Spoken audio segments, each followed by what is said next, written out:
Good morning. I'm Gina with 2 Idiots and 20 Acres, and I have some things that have to be done in my house today, so I thought I'd invite you to come along with me. I've got bread that needs to be made, and my husband just informed me that we are out of or running very low on our fermented garlic, and that's a really easy one. So those are the two things that I need to do today. The bread is easy. So before you just say, I'm not doing it, hang on. It's not that bad. This is a lean dough, which means there's no eggs, there's no oils, there's none of that extra stuff. I don't even need this bread. I literally mix it up, I let it sit for a few hours. It lends itself well to like having to do other things during the day. I throw everything in the bowl, mix it up, cover it, and let it sit for 3 or 4 hours. It's very simple, and it's a really good bread. So much so that I have orders that need to be done. People have been placing orders. Yeah, don't know how that happened, but so now I'm selling bread. How these things happen, and it's easy. It is the bread that the first thing I teach my kids. So I teach culinary school, high school, and when we start with yeast and breads and all of the fun things, we start with this bread. I literally call it my 3-2-1 bread because that's the ingredients. 3 cups of this, 2 teaspoons of this, 1 teaspoon of that, 2 extra little things, and that's it. You just mix it all up and it does its thing.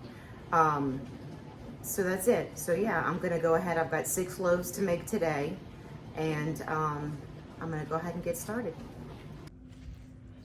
We are gonna start with 3 cups of all-purpose flour, and you can change it around, experiment with it. I have been grinding my own or milling my own grain this summer, just playing around with it, doing more whole wheat, a combination of all-purpose and wheat, a combination of all-purpose and bread flour for more protein.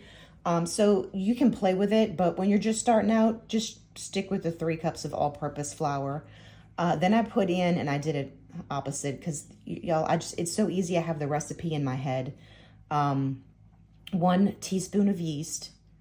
You'll notice that I put the salt and the yeast on opposite sides. There's a myth that salt kills yeast, and theoretically it's possible, but practically speaking, it's not a concern. And there's a huge rabbit hole you could go down about salt and the effects on yeast. They can touch without consequence. I'm just in the habit of putting them on the opposite sides. It's not going to do much of anything. Just to recap, it is 3 cups of all-purpose flour, 2 teaspoons of salt, 1 teaspoon of yeast, and 1 tablespoon of honey. You can use sugar. I use honey. It's what I prefer. The yeast needs to feed. So yeast is a living organism. It's been around for hundreds of millions of years. And humans have domesticated it, and we use it for beer and wine and bread and all the fun things. So it is a living organism, and it needs warmth, it needs food, it needs water. So the next step is to put in 1.5 cups of warm water. Be careful that your water isn't too hot, and be careful that your water isn't too cool. The yeast needs to be at about It needs water that is at about 110 degrees Fahrenheit. If your water is above 115 degrees, it's going to kill the yeast. And if it's lower than 95 to 100, it's not going to be enough to wake the yeast up and get it moving and activated. So 110 is my magic number. That's what I do. And then we just stir vigorously. I use a dough whisk. I find that it's much easier than the wire whisk because it doesn't get stuck on the inside. But just whisk it and mix it up really good until it's all incorporated. It's not a pretty dough, y'all. It's kind of wet and stringy, and it's an ugly dough at this point, but that's okay because it's gonna be yummy bread at the end. So so just, that's all I do, is that's it. We just go ahead and take some saran wrap, and I like to cover mine and make it really tight. I've played around with it once before where I had one where you could, the saran wrap was real tight around the bowl, and the other one was the air could get in and out, and it affects it a little bit. Not massively, but again, I'm a creature of habit, and I like to see it poof up at the end. So, and that's how, another reason that I know that it's really working. But, so yeah, just wrap it up and leave it, let it sit for a few hours.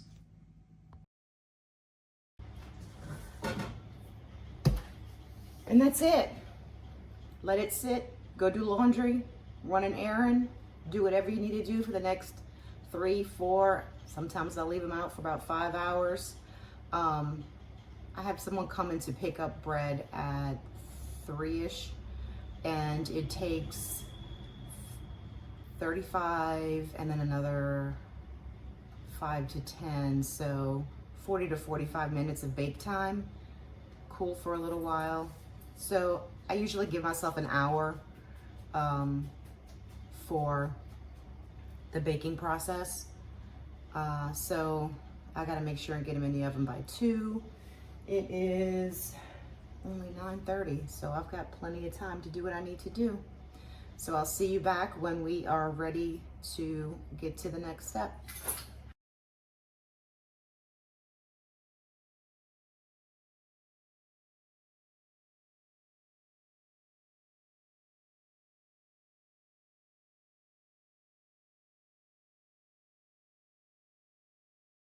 All right, so here we are for stage 2, and this is probably one of my favorite things. Do you see this? That's how you know it's really been working. And aside from the fact that the dough is more than doubled in size. I have done all the laundry and went to lunch with a friend, and now I'm coming back to do stage 2, which is not complicated at all either. We're not doing, you know, I do sourdough where you've got stretching folds every 15 minutes. You got to stop and deal with dough again. Not this dough. So what I do is wash my hands, make sure my counter's nice and clean. I do a little bit of maneuvering to shape the dough, and then it goes right back in the bowl. So let's go ahead and do that. 25 pounds of flour, you know, just enough. So I'm gonna get another bowl out, take this out. I don't have my plastic dough scraper because I brought them all to school. That's one of the sucky things about being a teacher, is most of your stuff ends up at school. So I'm just gonna put a little bit of flour here and literally just scrape this out. I would use my dough scraper if I had mine, but I don't. No big deal. But see how it comes out? See all that gluten? I love gluten. People give gluten a bad rap. Gluten's my jam. All right. So then we just folding it over a little bit, making sure it's not sticking.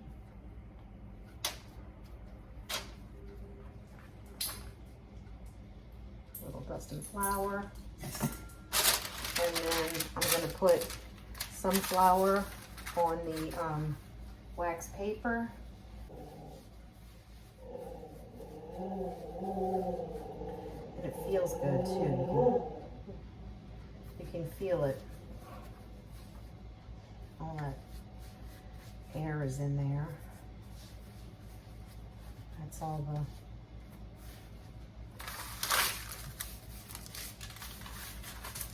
from all the yeast working.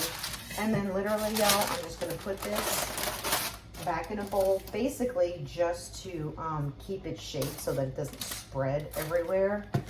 And I'm gonna do that for the rest of the other 5 loaves that I have. And while I'm doing that, I'm gonna go ahead and set my oven to 450, and I'm gonna put, let me wash my hands real quick. This is the only thing, this is an important step for me. So I'm gonna put, I have my heavy enamel cast iron. That's gonna go in the oven to preheat. I actually have 2 of them. They're gonna go in the oven, and I'm gonna leave them to sit in there for about an hour. So that's gonna go in the oven, 450, for about an hour while I'm finishing the rest of this dough and getting the rest of the dough set up in the bowls where it's gonna do a second rise. By the time this is nice and hot, this will be ready to go in. And the second time, you'll see, I'm just gonna throw a towel over it, a kitchen towel, and there we go.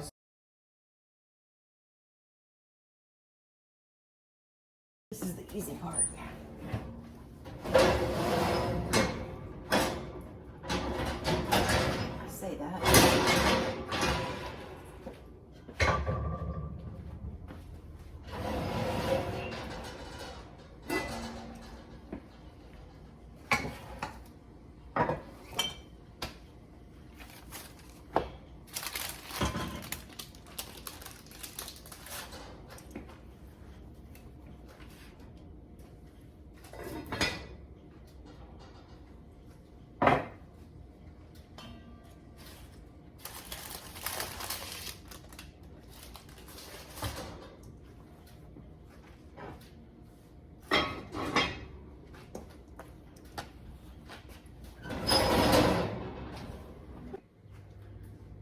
Okay, so this is the last step in the process.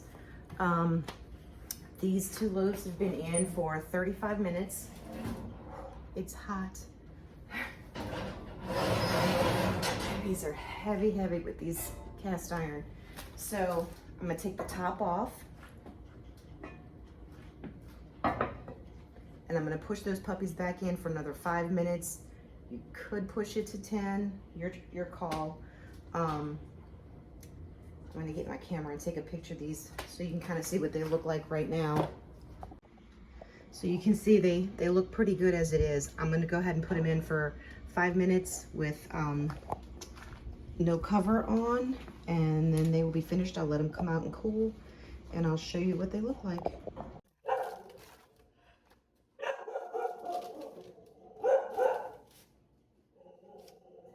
So now we have the next set going in for 35 minutes. These 2 puppies will cool.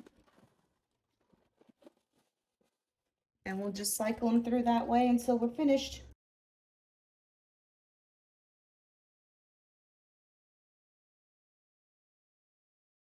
Okay, so this is the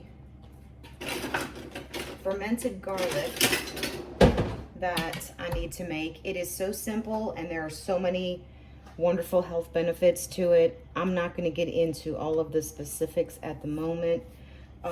Maybe I will try and find a link to some information that I can put at the bottom. So if you're interested in that, go ahead. I am literally, all it is cutting up the cloves of garlic, putting them in a jar, filling it to the top, well, not to the top, but filling it above where the garlic is with honey. I use this honey, which is from a lady named Jeanette, who is one of she's my favorite person at the farmer's market. Her company is called BAM, Bees Are My Business, and I absolutely love her. So this is her winter honey. You can see it's a lot darker. I'm hoping that soon, maybe, maybe next year, hopefully this year. I'm not sure. I got to go check on my bees.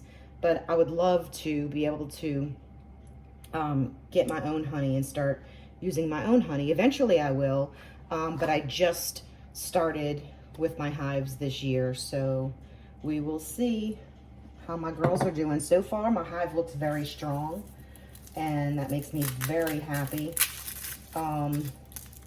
It's hot as can be. I mean, it is so hot out there with the suit on, but I'm gonna tell you what, it is one of my favorite places to be. I absolutely love being out there with my girls and watching them work and just checking my hive, but I haven't had any major disappointments yet, so probably that's why I like it so much. Yeah, so we're going this weekend, and I'm gonna go check and see how they're doing. I just put the honey super on 2 weeks ago, and it's kind of good that I wasn't able to get up there for 2 weeks, because I have a habit of just wanting to be in there all the time and checking on them and seeing what they're doing and looking for the queen and seeing if she's laying. So if you have like big chunks, I would cut it in half. Some of these little ones, I don't know, like these tiny ones, I wouldn't cut them. I just throw them in there whole. So I'm gonna go ahead and get to work getting this in there. This is a great thing to do when you're like, when you have a lot of garlic and you're like, oh God, they're getting ready to start sprouting. I need to do something with them. Do this, because it uses a lot. And you can do as much or as little as you like. If you want to try just putting a little bit in there, maybe half of a head of garlic or something, and see how you like it, see if it works for you, go ahead. But I promise you're going to wind up making a lot more. And I've started with making, this is how it always happens too. Start with making some for myself, telling my sister and my mom how awesome it is and how great it was and I really liked it. And then they go, oh, can you make some for me? Sure. So then I make some for them, and then I've made some for my mother-in-law. I think I'm on like my 3rd or 4th batch for us here. And again, you're gonna let it sit. I let it sit for a good month or so, and I leave it on the counter, because honey is not gonna go bad. It's not gonna go rancid. It's not going to, it's not gonna grow mold. It's, it's basically an antibiotic. The bacteria is not gonna grow in honey. So, like this one I made in April 7th to 24. It's been sitting out on the counter. And usually, like if my husband has a migraine or I have a migraine that won't quit and we've tried everything else, we go for this. Or if I'm not feeling very well, I go for it. And I put some big chunks in there and some smaller chunks because, you know, why not?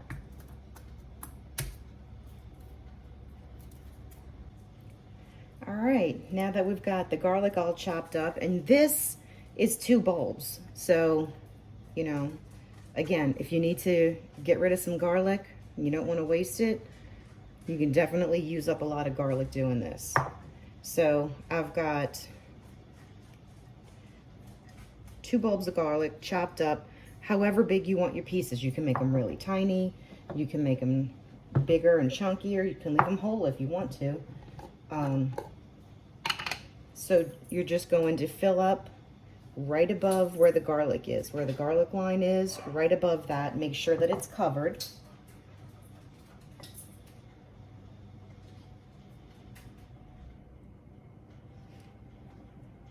Make sure that it goes all the way down to the bottom.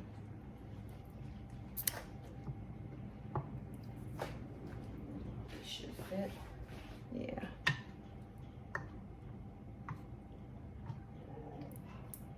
Mix it up just a tad to make sure that it is all covered. love her honey. Let me grab a top.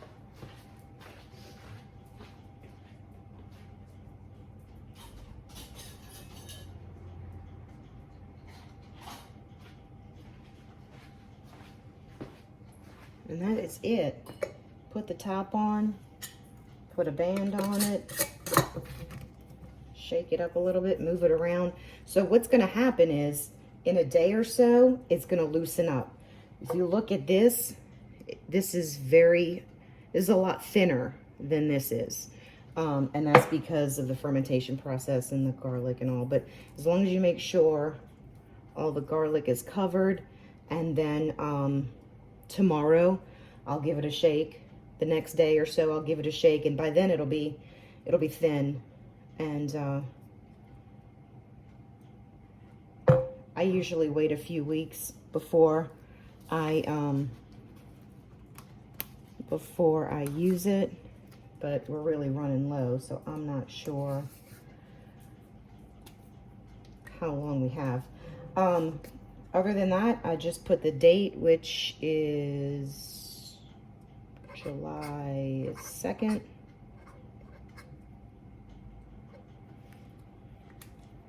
And that's it. Put it on the counter and let it do its thing. Job done. Thank you so much for spending time with me today. All of the information on these two recipes will be in the description box below.